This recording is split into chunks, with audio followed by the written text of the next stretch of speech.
This time on Secrets of Louisville Chefs. We're good to go. Contemporary food in Louisville's most classic setting. It's a great atmosphere. The food, the service are spectacular. Secrets of the century-old Oakroom, famous for Five Diamond food, and an infamous guest from the 20s whose secrets still remain here today. The secret is secrets. Secrets. I'll give you one more secret. Secrets.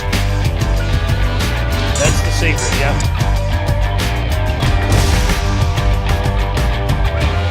It's another good secret. Welcome to Secrets of Louisville Chefs, the show that takes you behind the scenes at our city's best restaurants. I'm Kevin Harnett. This time we're headed to what is perhaps Louisville's finest restaurant. It's the only one rated 5 Diamond by AAA. It's a Louisville icon known around the world. Have you guessed it yet?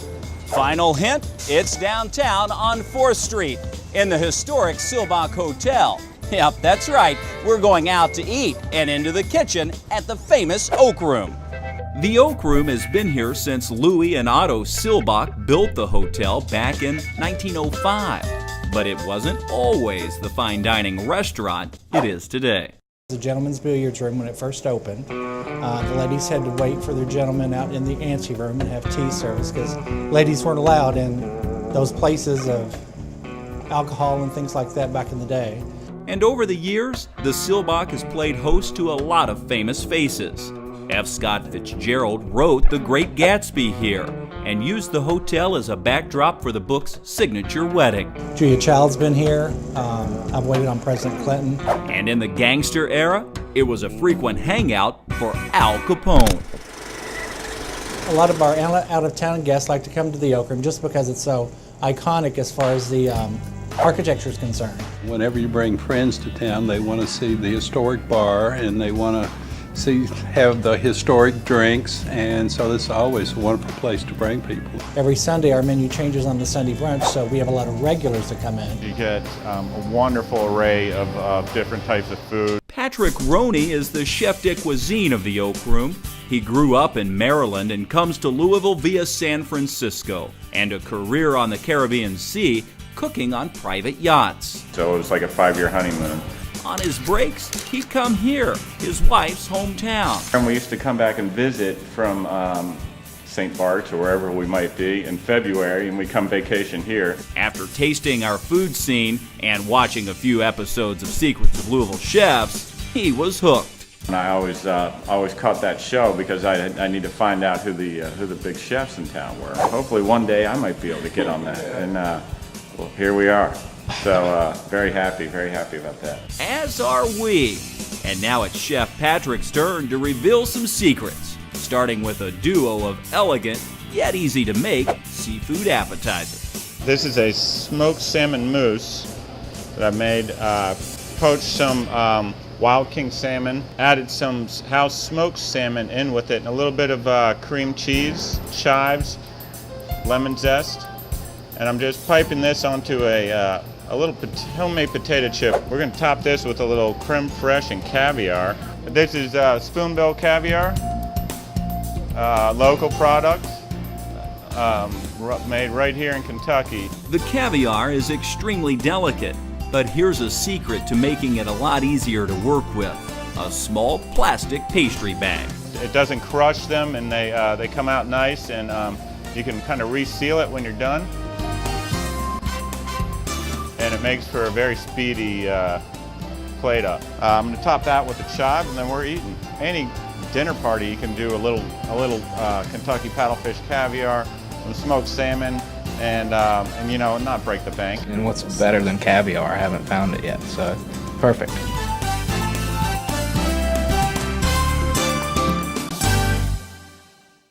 The second seafood starter is a taste of Patrick's roots in Maryland. Jumbo lump blue crab meat that's been dipped in melted butter and then coated on one side with Old Bay seasoning. When I'm sitting around the table having crabs, that's how I eat them. I dip them in a little bit of butter, a little bit of Old Bay, and then right down the hatch. So I kind of reimagined this. I've got a little pea shoot and tomato salad that I'm putting these with. Some little fresh English peas, heirloom tomatoes. So it's a nice, bright, fresh little flavor there. The crab and tomatoes were delicious. Very fresh, really refreshing. And somewhat indulgent. The crab, little spoonful was, perfect. Couldn't get enough of them. Going in for seconds, thirds, and fourths.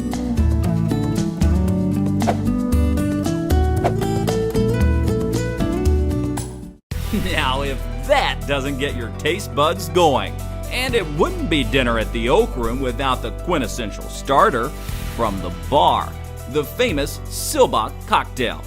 Born out here in Louisville at the Silva Cocktail in 1917.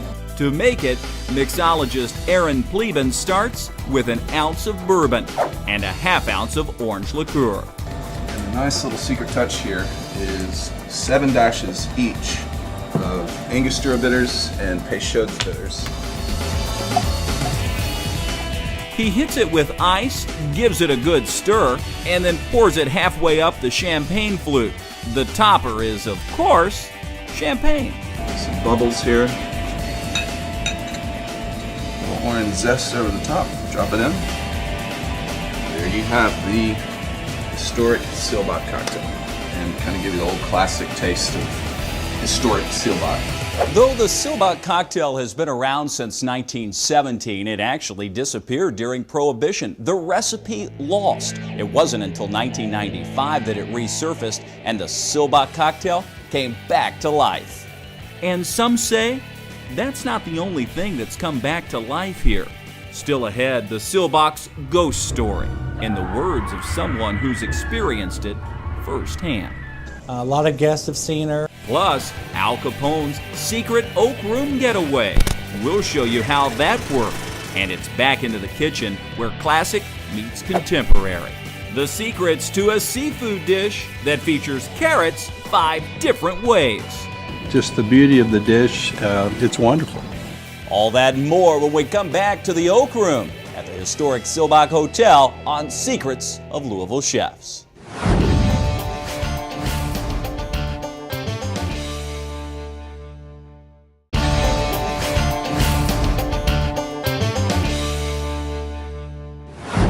Welcome back. I'm Kevin Harned with more Secrets of Louisville Chefs here at the Oakroom.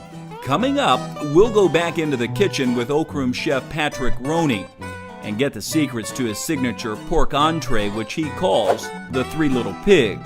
Plus, the newest signature cocktail at the Silva called the Rick Pitino Manhattan. But first, a little Oakroom history. We mentioned that Al Capone used to hang out here back in the day. And in this room specifically. It was known as his poker room, and he felt pretty comfortable here. And why wouldn't you in a room like this? But here's the big reason he felt so safe. This window gives a clear view to the front of the hotel so he could see when the police were coming. Plus, this door over here is actually a trap door that leads to 2 secret passages. One goes outside to the front of the hotel, the other underground in a tunnel network that takes you up to the Palace Theater, where Al Capone could slip away without ever being seen. Although the door is sealed shut today, the tunnel behind it is still there. History like that is a big draw to the Oakroom for folks who come here from around the world. And we locals know the best part of the Oakroom is the food. The food's phenomenal. The complexities, but the infusion of the colors and the textures, and then you get to taste it. Ooh. One of my favorite ingredients for the health aspects, the texture aspect, is quinoa. It's the only grain that's a complete protein. I love it for the texture and the earth flavors that it gives. Watch now as Chef Patrick Roney reveals the secrets to this dish, which features carrots 5 ways, fresh tuna, and that quinoa, which is cooked very much like rice. You have 1 part quinoa to 1.5 parts liquid. You rinse the quinoa 4 or 5 times to get all that soot off of it, and then in this case I did half orange juice, half water, and then a little bit of salt, a little bit of extra virgin olive oil, Bring it up to a simmer, let it go 15 minutes, let it rest for 5 minutes, then fluff it. It's just very similar to rice. Very easy to work with. If you cook it just straight with water, it does have a very aggressive earth tone to it. What we're gonna do is make this kind of a carrot quinoa salad. Some purple guys, some yellow guys, and I've just diced these and blanched these for about 30 seconds just to take a little bit of that rawness off of them. It's also gonna give the quinoa a nice little pop, little texture, and some of that extra carrot flavor. So we'll go ahead and get those right in there. I've got this beautiful opal basil that's from Grateful Greens right over in Indiana, New Albany. So I'll take this basil, which I've chiffonaded, means just cut into like a ribbon or chiffon. I'll pop that right in. From there, it just needs a little salt and pepper. Give it a quick mix. Take a little, this is avocado oil, very bright flavor to it. Just get that in there, that kind of binds it together. Maybe you get a little bit more, there we go. It is a little pricey, but it's worth it in the flavor. So I've got that kind of mixed. We're gonna go right to the plate. We're gonna get our base set for this dish. The secret here is a ring mold. And I'm just gonna go right in there with this salad. So what I'm gonna be pairing with this is yellowfin tuna. Beautiful yellowfin tuna that I have flown in from Hawaii. The tuna is sushi grade, so really, it doesn't even need to be cooked. It's just gonna be a quick sear and to get a little texture difference on there and get that kind of flavor cooked in on the outside. And you can see that color on it. It almost looks like beef. It just makes you want to cook. I'm dusting the fish with a little bit of Madras curry powder. And that's going to add some of those citrus notes and then that wonderful Indian kind of backdrop that kind of brings you to faraway places. I'm going to get a little bit of salt on there. And we want to get that nice and coated on that outside. Then I'm going to, got a hot pan. See that smoke coming out of the pan. That pan's nice and hot. That's what we want. We want to get that cooked really quickly. We don't want that to sit in there and sweat, so we're gonna get that in a screaming hot pan. You can see how much is getting cooked there with that little line. A 1/4 inch every 30 seconds is how you're gonna cook this guy. But we're gonna go ahead and flip it. Like I said, I wanna keep it nice and rare. So what we want is a nice even sear on all 4 sides.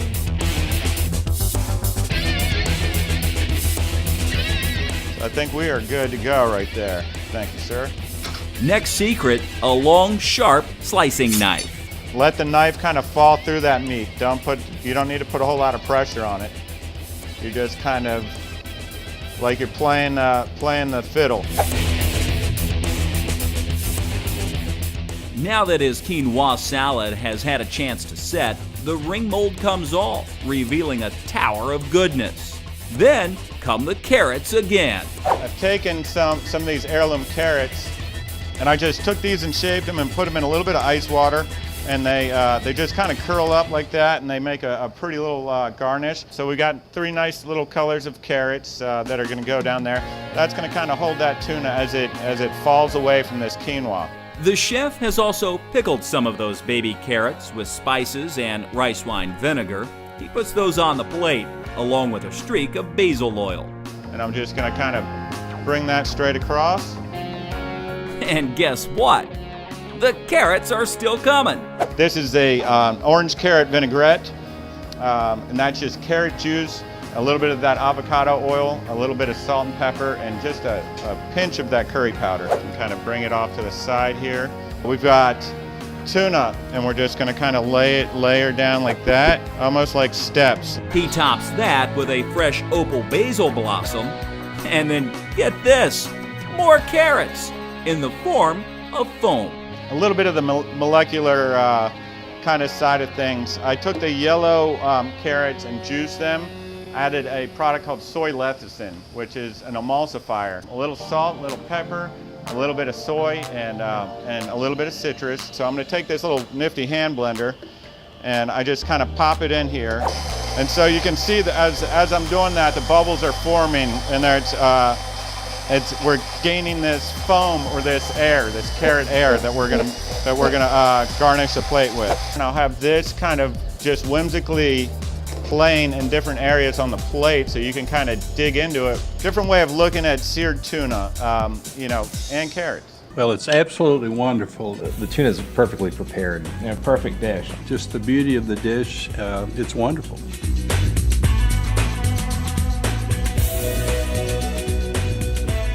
Amazing and tasty stuff from Chef Patrick Roney at the Oakroom.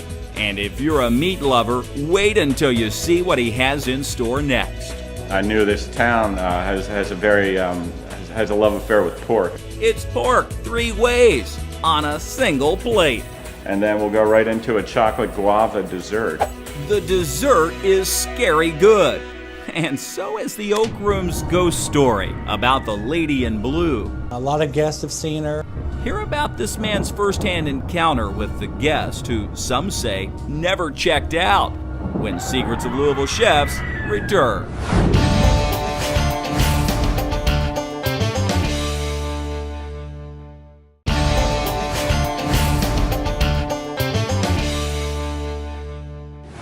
Kevin Harnett back with you at the famous Silva Hotel, home to the Oakroom, and as a lot of folks will tell you, also home to a ghost. We'll have one man's first-hand encounter with the lady in blue coming up. But first, a new signature at the Silva. This time, it's all about red. You've heard of the Silva Cocktail. Now, get a taste of this. It's the Rick Pitino Manhattan, created by mixologist Aaron Pleben. So this is a Rick Pitino Manhattan, your basic Manhattan recipe of bourbon and sweet vermouth, but I added a little twist to it. Used some Southern Comfort pepper, because Rick Pitino is kind of hot under the collar sometimes. Added some grenadine for a red color, some Angostura bitters. Cardinal red, that's the most important part. The Pitino Martini. It might just be the Silva's next timeless classic. And speaking of classics, as we mentioned earlier, this is where F. Scott Fitzgerald wrote The Great Gatsby. And now today, the chef of the Oakroom is paying homage to another literary classic. 3 Little Pigs. Well, I'm from the country, and I've never had 3 little pigs like this. This is a very pig-tastic kind of town. Everybody loves the pork here. So with that in mind, Chef Patrick Roney came up with this. 3 different kinds of pork on one plate. We have, this is Berkshire pork, so this is a heritage breed pork. This is a tenderloin. And then I took my really skinny knife and kind of pierced it straight through and made like a little X. Then I've taken collard greens that I cooked down for a very long time with ham hock, wringed all the juices out of that, and then pureed it with butter. Because why wouldn't you do that, right? Keep it frozen, and you can get it right in there. So we're kind of just bringing that right in there, and it just insert butter in there. When you have that pork that's been cooked with collard greens and all that, well, this is almost like that reverse. The collard greens are cooking from inside the pork. And then we take bacon, and we're going to keep that butter in there by kind of closing those doors. So we just take that, fold that around, and it just kind of sticks together like that. And we sit it on our bacon, and we're just going to kind of bring this over, kind of start pulling it tight. At that point, I could take this piece of string and go ahead and just tie her off, and she's ready to go. Season it, salt and pepper, sear it, get that bacon crispy. He finishes the pork in the oven and then lets it rest. So if you let them kind of settle down, then when you cut into it, you're not going to lose all those juices, and you're going to have that extra juicy, really nice piece of meat. Then this is a pork belly that we've taken, soaked it in a brine of bourbon, maple, a little bit of brown sugar, salt, and some various herbs and spices. Let that sit overnight, take it out. Goes into a really screaming hot oven, like a 450-degree oven, for about 10 minutes, and you get that caramelization on the outside. Then you turn that oven down to 200, let it go for about 6 hours. This is the third. This is the pork shoulder that's been smoked and then braised in red wine for about 18 hours. And it's just real slow. So 3 kinds of pork are ready for the plate. But there's more than just the meat. Southern-styled risotto with black-eyed peas is the first part of the masterpiece. Finish it with a little bit of Parmesan cheese, a little bit of mascarpone, lemon, a little bit tasso ham, and then I'm gonna hit it with some fresh chives. So I'm gonna take a little bit of this right in the ring mold there. He'll use the braised pork shoulder to make a sandwich of sorts, not with bread, but with fried green tomatoes instead. So we're gonna get that on there, top her off. Made a little bit of a sweet chili aioli, and we'll dollop that on the top. These are called chili threads, just finely sliced chilies that they sun dry. It kind of gives a nice presentation on the plate, a little bit of color contrast. And to top it off, a slice of fresh jalapeno. Next, he adds corn puree to the plate, which will be the base of the second little pig. I'm just gonna pull that over so it stays nice and neat. On top of that, he sprinkles a bit of cooked and freeze-dried corn. It's just like a crispy corn, and adds a nice little pop. And the pork belly goes on top of that, with a few popcorn shoots for garnish. And that's good to go on that guy. 2 down, 1 more little pig to go. The southern risotto is the base for that. So we've got our tenderloin that we are gonna pop right on top.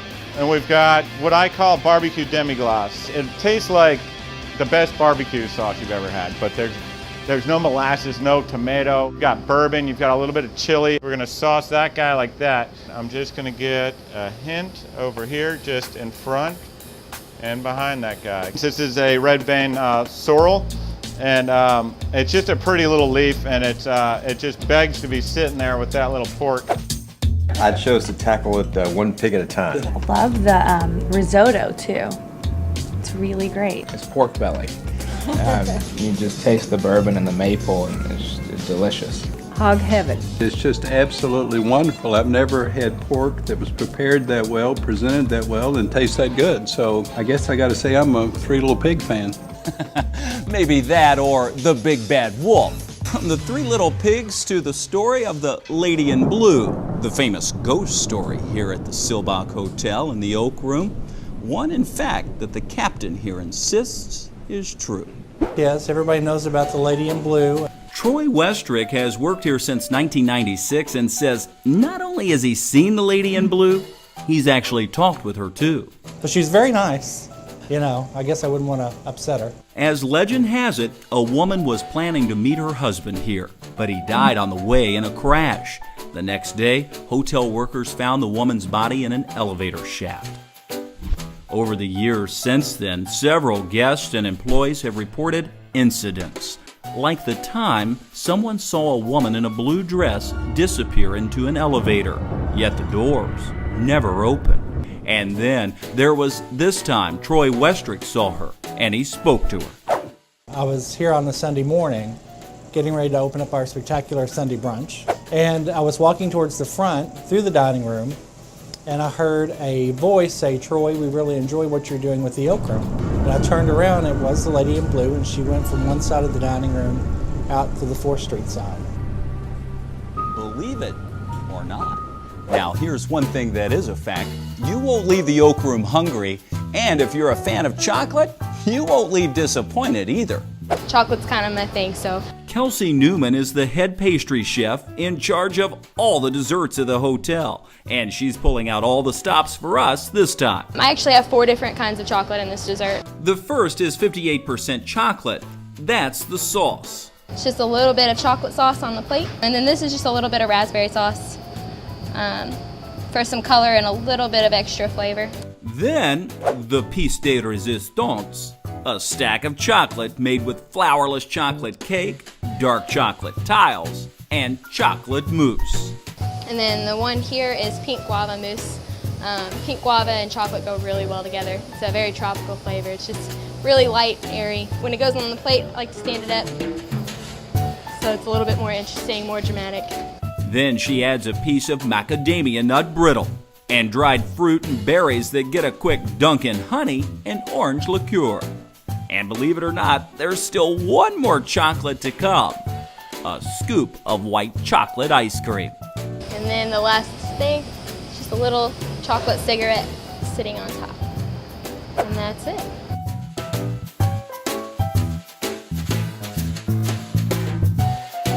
Melt in your mouth, it's divine. From the first course to the last, the Oakroom always offers a feast for the eyes and the appetite. Thanks to Kelsey and Chef Patrick for letting us into the kitchen.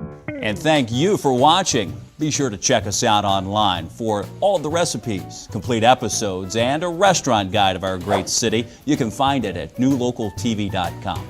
I'm Kevin Harnett from the Oakroom. We'll see you next time on Secrets of Louisville Chefs. The secret is Secrets. Secrets. and one more secret. Secrets. I'm Chef Patrick Roney at the one and only Oakroom at the Silva Cocktail. Thanks for watching Secrets of Louisville Chefs. It's another good secret.